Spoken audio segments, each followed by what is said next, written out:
За энэ өргөн барьсан хуулиудын төсөвтэй холбогдох эсэх тал дээр бас хуульчид анализ хийсэн байна.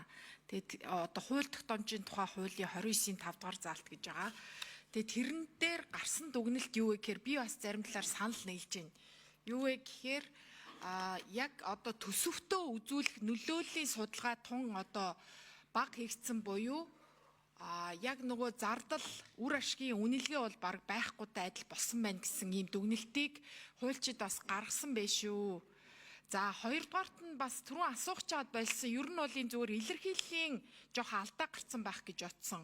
Өөрөөр хэлэх юм бол төсвийн 2026 оны төсвийн орлого нэмэгдсэн үртгийн албан татвар дээр 286 тэрбум төгрөгөөр өснө гэд ардталт нь нөгөө нөөтийнхөө холбогдох одоо хуулийн нэмэлт өөрчлөлт гээд тэрэндээ нөөт дээр болохоро 270 эдэн тэрбум төгрөгөөр буурхна гэд бичсэн.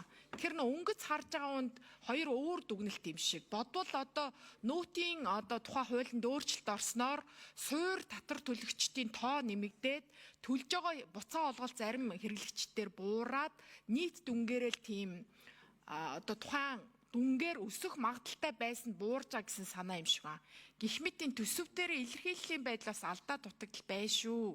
Сайн анализ энтрэ түрүүний одоо гишүүдийн хэлснийг давтаж хэлээд яах вэ? Илэрхийлэл мэдээллийн бүрэн бүтэн гүйцэд байдал энэ төр анхаарах ёстой юм байна шүү л гэж хэлмээр байна. За баярлалаа.